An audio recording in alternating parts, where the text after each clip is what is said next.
chapter of motion. In the previous lecture, we were studying about introduction of this chapter or introduction of physics. So let's start today lecture with this topic, distance.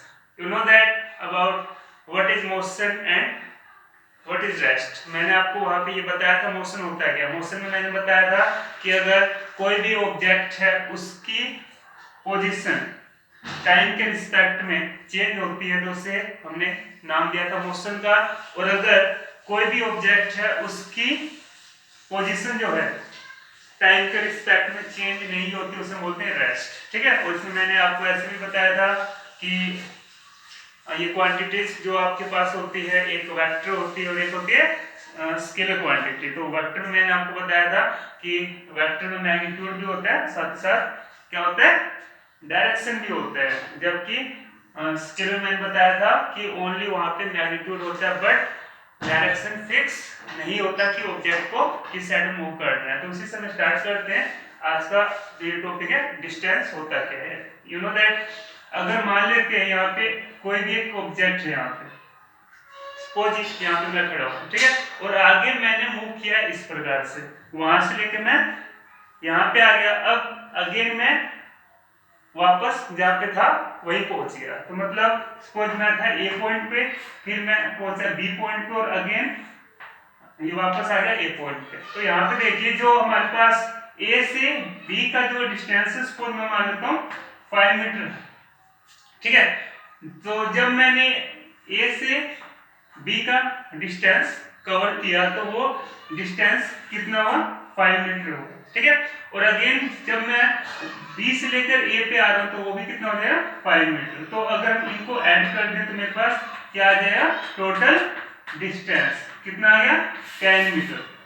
तो you know that जो भी हम actual path जो है उसको cover करते हैं उससे हम क्या बोलते हैं, डिस्टेंस. ठीक है. कहीं भी जाए, यहाँ पे मान लेते हैं कि ये पॉइंट है, एक यहाँ पे पॉइंट है, एक यहाँ पे पॉइंट है और एक यहाँ पे पॉइंट है. ठीक है. तो A B C and D point. तो सपोज ये मान लेते हैं 5 मीटर, 7 मीटर एंड 4 मीटर. तो अगर मैं आपसे यहाँ पे ऐसे ही पूछूं कि आपके पास टोटल डिस्टेंस कितना है तो आप ये क्या बताओगे, इसको हम क्या कर दें, ऐड कर दें. तो आपके पास सिंपल आ जाएगा 5 metre plus 7 metre plus 4 metre is equal to कितना आ जाएगा, 16 मीटर. ये 16 मीटर आपके पास क्या हो गया, डिस्टेंस होगा. तो सिंपली आप जो डिस्टेंस उसको डिफाइन कर सकते हो. कैसे करोगे, the actual path covered by an object. मतलब कोई भी ऑब्जेक्ट है जो एक्चुअल पाथ को वो कवर कर रहा है वो उसका क्या हो जाएगा, डिस्टेंस हो जाएगा. तो सिंपली हम इसकी डेफिनेशन यहाँ पे लिखेंगे, व्हाट इज डिस्टेंस. क्या लिखो यहाँ पे, the actual path covered by an object is called distance. क्या बोलेंगे इसको, डिस्टेंस बोलेंगे. ठीक है. दूसरी बात, जो डिस्टेंस होता है उसको हम मीटर में मेजर करते हैं. तो यहां से हम ऐसे बता सकते हैं, metre is the SI unit of distance. क्या लिखेंगे, the SI unit of distance is metre. ठीक है. मतलब कहीं भी हम डिस्टेंस फाइंड आउट कर रहे हैं तो उसका जो रिजल्टेंट आएगा उसको मीटर में ही लिखना है, उसको मीटर में ही मेजर करना है. तो मीटर की यूनिट हो जाएगी. दूसरी बात यहाँ से आपको याद रखनी है कि डिस्टेंस एक स्केलर क्वांटिटी होती है. बिकॉज अगर मैं आपको यहाँ पे ऐसे बोलूँ कि ऑब्जेक्ट को सपोज ए से बी को मूव करना है तो यू नो दैट ऑब्जेक्ट ये किसी भी पाथ से यहाँ पर ये पहुंच सकता है. तो वो इसका क्या यहाँ पे हो जाएगा, एक्चुअल पाथ हो जाएगा. तो यू नो दैट यहाँ पे डायरेक्शन जो है वो फिक्स नहीं है. तो मैंने बताया था जहाँ पे डायरेक्शन फिक्स नहीं होता, उसका मतलब होता है वो क्वांटिटी कैसी है, स्केलर क्वांटिटी है। तो यहाँ पे हम सिंपली बताएंगे डिस्टेंस क्या है, स्केलर क्वांटिटी। तो यहाँ पे आप ये भी लिख सकते हो, it is a scalar quantity because it has no direction. ठीक है, याद रख लोगे ये पॉइंट्स। उसके बाद हमको याद रखना है कि जो डिस्टेंस होता है वो हमेशा पॉजिटिव ही होता है, मतलब डिस्टेंस को हम कभी नेगेटिव नहीं मान सकते, बिकॉज अगर कैसा भी आपके पास हो पाथ, अगर उसके अंदर ऑब्जेक्ट की मान लो कोई भी मूवमेंट होती है, मतलब ऑब्जेक्ट जो है एक पॉइंट से दूसरे या तीसरे मतलब कितने भी पॉइंट तक मूव ये कर रहा है, तो वो जो भी उस वहां पे आपके पास ये वैल्यू आएगी डिस्टेंस की वो हमेशा पॉजिटिव ही रहेगी। तो हम यहाँ पे ऐसे मानेंगे कि डिस्टेंस जो है वो हमेशा क्या रहता है, पॉजिटिव रहता है। सो यहाँ पे एक बात और आपको याद रखनी है, क्या, डिस्टेंस remains always पॉजिटिव। तो डिस्टेंस जो है हमेशा क्या रहता है, पॉजिटिव रहता है, इसकी जो ये वैल्यू हमेशा पॉजिटिव आती है। ठीक है, ये बातें आप यहाँ से डिस्टेंस के लिए याद रख सकते हैं। अब उससे से रिलेटेड है डिस्प्लेसमेंट क्या होता है, तो इसकी बात कर लेते हैं। Displacement, you know that displacement होता है कि अगर कोई भी ऑब्जेक्ट है वो छोटे से छोटा रास्ता, ठीक है, कवर कर रहा है, तो उस छोटे रास्ते को हम क्या बोल देते हैं, डिस्प्लेसमेंट बोल देते हैं। मान लो यहाँ पे मैं अगर आपको एक एग्जांपल दूं, सपोज कोई रोड है इस प्रकार से, ठीक है, और रोड जो है आगे से ऐसे टर्न हो रहा है, तो मान लीजिए कोई भी पर्सन है वो बीच में से निकल जाए, मतलब यहाँ पे जो फील्ड है उसके बीच में से निकल के यहाँ पे ही पहुंच जाए इस वाले पॉइंट पे, इसको मान लेते हैं पॉइंट ए और इसको मान लेते हैं पॉइंट बी। तो क्या ये वाला जो पाथ है उसका क्या छोटा हो जाएगा, बिल्कुल हो जाएगा। तो इस छोटे से पाथ को हम क्या बोल देंगे, डिस्प्लेसमेंट। ठीक है, यू नो दैट। और ये आपके पास पूरा क्या हो जाएगा, डिस्टेंस हो जाएगा। तो यहाँ पे आपको याद क्या रखना है, याद रखना है कि छोटे से छोटा रास्ता इनिशियल से लेकर फाइनल पॉइंट के बीच में। इनिशियल का मतलब होता है कोई भी ऑब्जेक्ट जिस पॉइंट से स्टार्ट कर रहा है वो उसका इनिशियल हो जाएगा, और जहाँ पे वही पर्सन जाकर स्टॉप हो रहा है, रुक रहा है, वो उसका हो जाएगा फाइनल पॉइंट। ये हो जाएगा क्या, इनिशियल पॉइंट, और ये क्या हो जाएगा, फाइनल पॉइंट। तो यू नो दैट इनिशियल से लेकर जो फाइनल पॉइंट है इसके बीच का शॉर्टेस्ट पाथ होता है, उसे हम क्या बोलते हैं, उसे बोलते हैं डिस्प्लेसमेंट। अगर हम एक और एग्जांपल में मान लीजिए आपके पास एक कर्व है इस प्रकार से, एक ऐसा एक पाथ, ठीक है।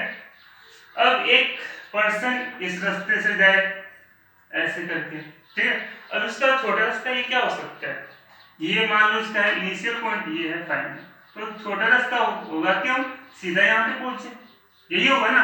तो यहाँ पे ए से लेकर बी तक जो मूव कर रहे हैं ये क्या हो गया यहाँ पे, displacement.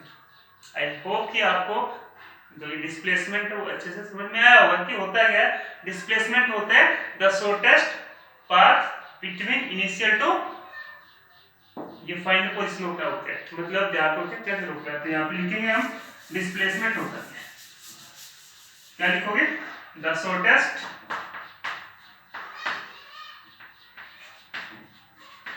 path between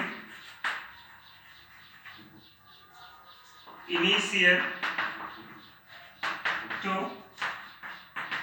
final point is called displacement।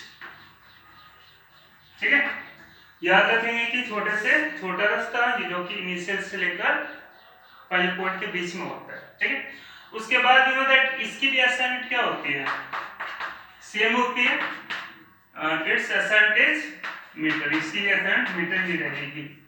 ठीक है, अब इसमें लिखा था कि जो डिस्टेंस है ये क्या होता है, डिस्टेंस एक होती है स्केलर क्वांटिटी, बट डिस्प्लेसमेंट आपके पास वेक्टर क्वांटिटी होती है, बिकॉज इसलिए क्योंकि इसका रास्ता फिक्स होता है कि ऑब्जेक्ट को इसी रास्ते से मूव करना है। यू नो दैट अभी मैंने यहाँ पे एक एग्जांपल जो लिया था, मान लो ये पॉइंट ए है और ये पॉइंट बी है। अब देखिए ये डिस्टेंस के लिए ऑब्जेक्ट है वो किसी भी रास्ते से यहाँ पे ही पहुंच सकता है, बट इसका छोटे से छोटा रास्ता क्या होगा कि अगर हम स्ट्रेट यहाँ पे पहुंचे, यही होगा ना, इससे छोटा रास्ता कुछ नहीं हो सकता। कि अगर ऑब्जेक्ट ऐसे ये पहुंच रहा है तो ये इसका छोटे से छोटा रास्ता होगा, तो इसको हम क्या बोल रहे हैं यहाँ पे डिस्प्लेसमेंट, और यहाँ पे ये डायरेक्शन इसकी क्या फिक्स है कि ऑब्जेक्ट ऐसे मूव करेगा। ठीक है, तो इसीलिए हम इसको क्या बोलेंगे, it is a vector quantity.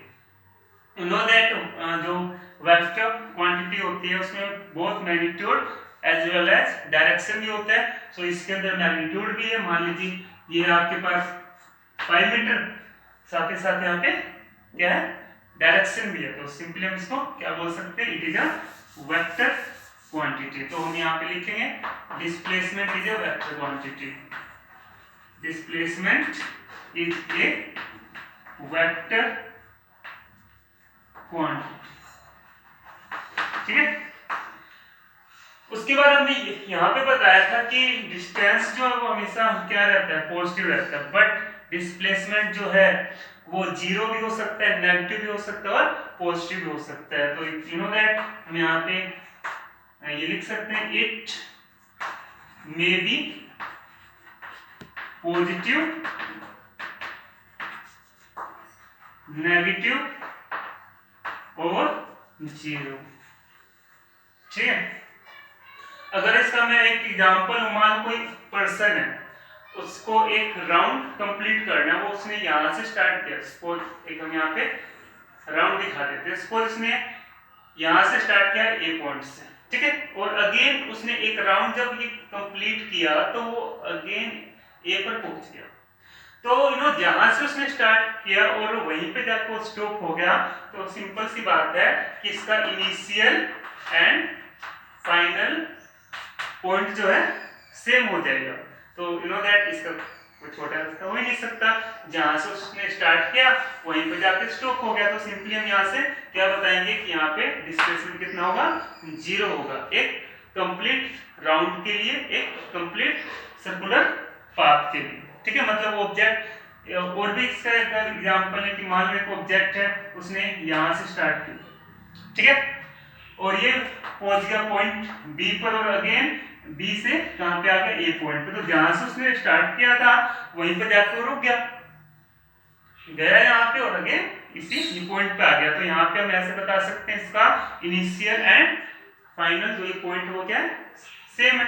तो जहाँ पे initial and final point same रहते हैं वहां पे हम क्या बता सकते हैं, डिस्प्लेसमेंट क्या रहेगा, जीरो रहेगा। तो ये बात हम यहाँ से और याद रख सकते हैं। ठीक है, एक और इनके बीच में डिफरेंस है जो कि आप याद रख सकते हैं, क्या कि जो डिस्प्लेसमेंट है ये डिस्टेंस के या तो इक्वल होगा या उससे छोटा रहता है। ठीक है, क्या बात है कि जो डिस्प्लेसमेंट है वो डिस्टेंस से हमेशा छोटा रहेगा या उसके बराबर हो सकता है, बट कभी you know that displacement distance से बड़ा नहीं हो सकता। तो यहाँ पे एक बात आप और नोट कर लीजिए, लिखो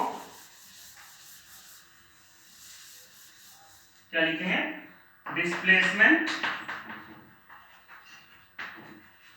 ऑलवेज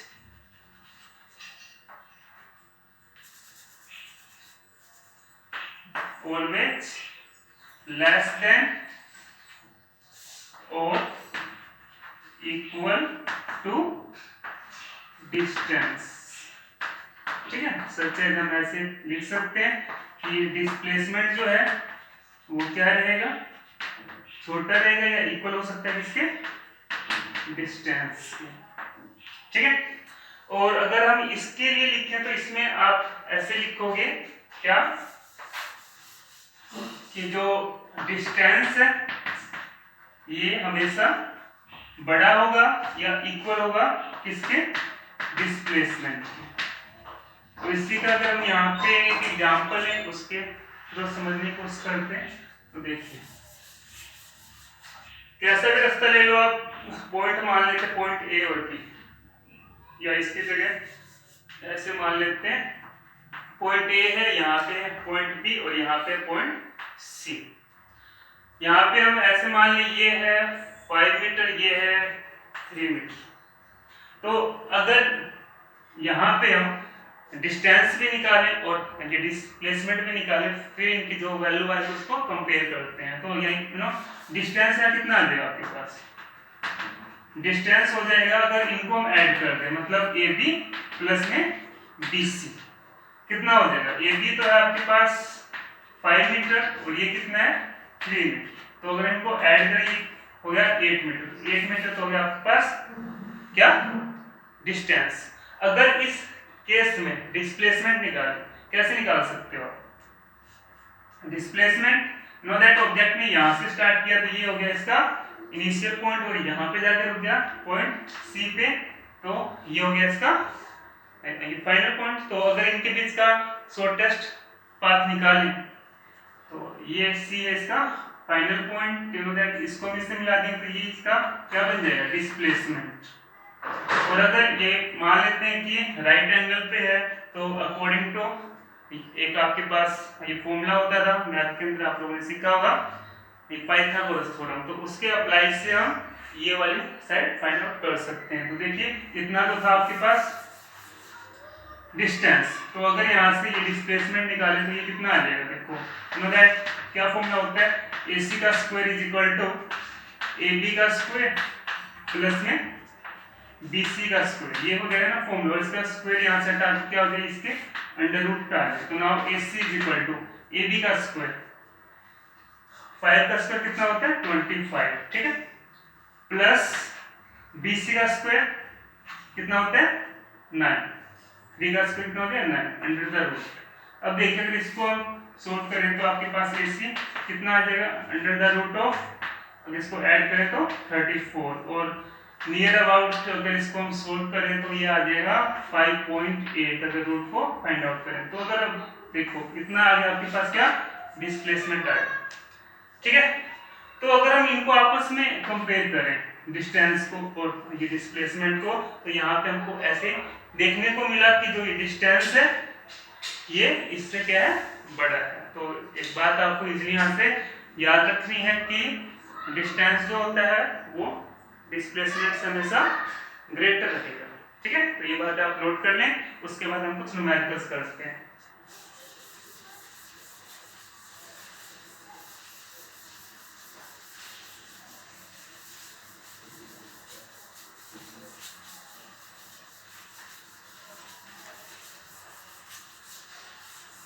यहाँ से अगर हम एक न्यूमेरिकल लें,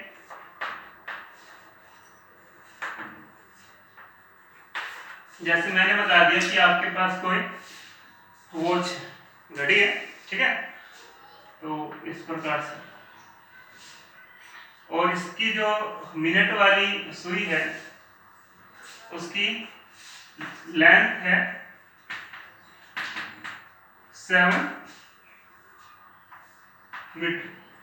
मान लेते हैं कि ये एक बहुत बड़ी घड़ी है, ठीक है, वॉच है और उसकी लेंथ इतनी, ठीक है।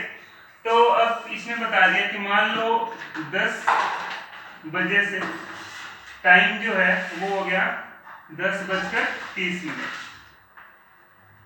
AM से AM तक। तो बताओ इसमें उसका जो भी ये लेंथ है मिनट वाली ये सुई का, तो उसने ये कितना डिस्टेंस कवर किया और ये कितना डिस्प्लेसमेंट कवर किया। तो हम मान लेते हैं कि उसकी जो रेडियस है वो इक्वल है उसके मिनट वाली सुई के, मतलब कितनी 7 मीटर इसकी लेंथ, ठीक है।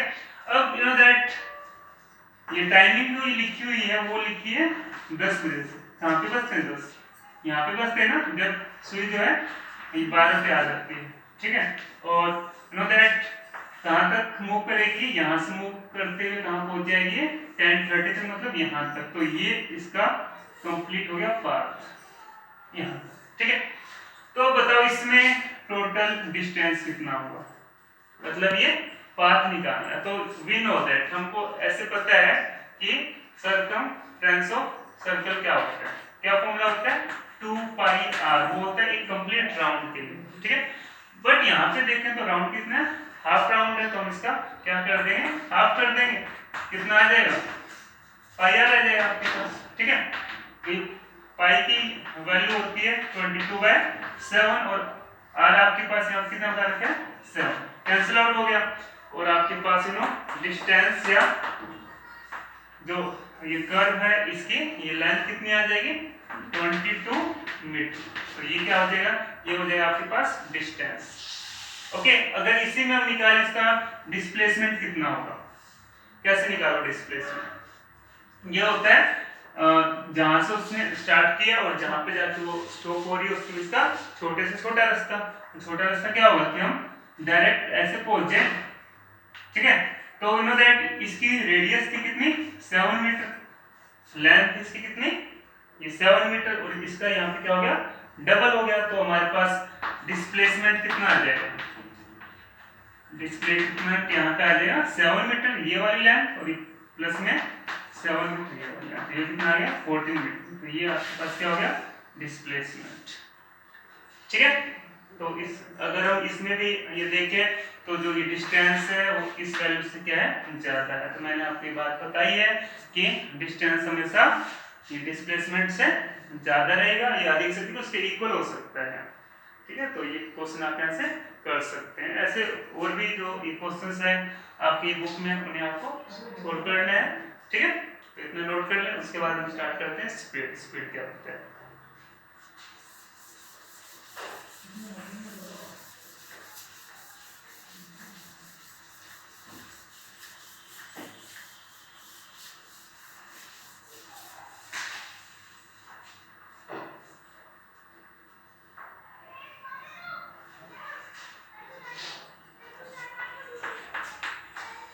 Speed, what is speed, speed होता है कि अगर हम यहाँ पर मान लें कि कोई भी ऑब्जेक्ट को ए पॉइंट से पॉइंट बी पर आए, ठीक है, और हमने ये डिस्टेंस यहाँ पे मान लिया डिस्टेंस है 20 मीटर और उसने ऑब्जेक्ट ने 20 सेकंड में इसको ये कंप्लीट किया है इस डिस्टेंस को, तो यू नो दैट यहाँ पे बता उसकी स्पीड क्या है, तो उसके लिए हम यूज करते हैं यहाँ पे formula speed is equal to distance by time के इक्वल होता है, ठीक है।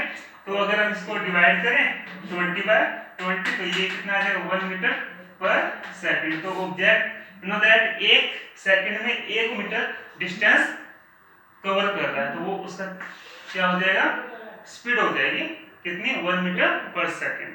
तो यू नो दैट स्पीड होता है क्या, तो सिंपली हम इसको यहाँ से डिफाइन करेंगे, क्या लिखोगे the distance per unit time is called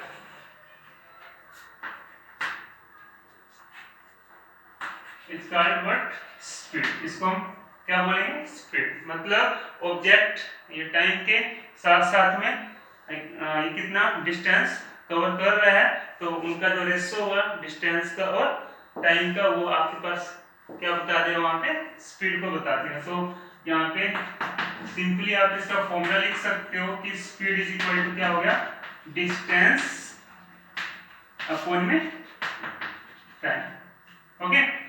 ये आपको यहाँ से नोट करना है। उसके बाद जो दैट इसकी असाइनमेंट क्या होती है, जैसा कि हमको ऐसी यहाँ पे पता है जो ये डिस्टेंस है यू नो दैट उसको हम मीटर में लिखते हैं और ये टाइम को लिखते हैं सेकंड में, तो इसकी असाइनमेंट हो जाएगी मीटर पर सेकंड, ओके। ये आप यहाँ से याद रख सकते हैं।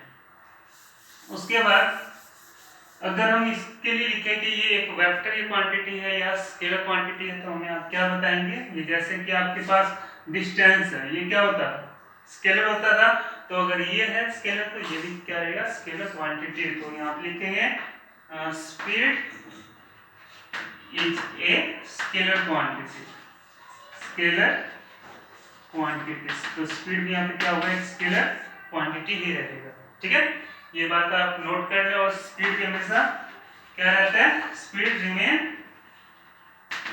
रिमेन्स पॉजिटिव, ठीक है, स्पीड भी हमेशा पॉजिटिव रहेगा, ये बात आपको और यहाँ से नोट करनी है, बिकॉज अगर इसकी वैल्यू पॉजिटिव रहेगी तो हमारे पास रिजल्ट पे क्या आएगा, पॉजिटिव में आएगा। तो इसलिए हम क्या बता सकते हैं कि स्पीड भी एक मतलब इसकी जो भी हमारे पास वैल्यू आई वो भी पॉजिटिव रहेगी। ठीक है, तो ये आप नोट कर लें। उसके बाद बात करते हैं एवरेज स्पीड की। एवरेज स्पीड क्या होता है? एवरेज स्पीड का मतलब है कि कोई भी ऑब्जेक्ट है, मान लो उसने अलग अलग इंटरवल्स हैं कवर किए हैं, ठीक है, तो अगर उनको हम आपस में एक साथ में ऐड कर दें और जितना उसने जो टाइम है उसको ये कंज्यूम ये किया है अलग अलग इंटरवल्स को कवर करने के लिए, तो अगर हम उससे उसको डिवाइड कर दें तो आपके पास एवरेज स्पीड आ जाएगा। जैसे एग्जांपल लेते हैं, एक ऑब्जेक्ट है ए से लेकर आया पॉइंट बी पर, फिर पहुंच गया पॉइंट सी पर, ठीक है, और ये डिस्टेंस मान लेते हैं आपके पास है 10 मीटर और ये मान लेते हैं ये आपके पास 8 मीटर, ठीक है। टाइम सपोज इसको कवर करने में लग गया इसको 5 सेकंड और इसको कवर करने में लग गया मान लीजिए इसको 7 सेकंड, तो बताओ इसकी एवरेज स्पीड क्या है? तो यहाँ पे देखेंगे कि हमारे पास दो है इंटरवल, एक इंटरवल है फ्रॉम ए टू बी और एक है फ्रॉम बी टू सी, तो हम इसके बीच का एवरेज स्पीड फाइंड आउट कर सकते हैं। तो यू नो दैट क्या होगा, अगर हम इसको ये जोड़ते हैं मतलब ए बी और प्लस में बी सी और टाइम को ये जोड़ते हैं तो हमारे पास क्या आ जाएगा, एवरेज स्पीड आ जाएगा। तो यू नो दैट इसको सिंपली आप यहाँ पे डिफाइन कर सकते हो क्या, the total distance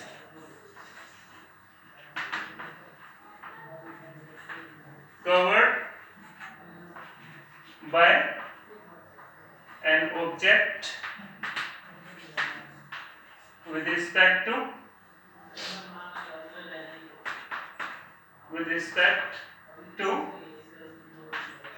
total time taken, ठीक है, it's called average speed,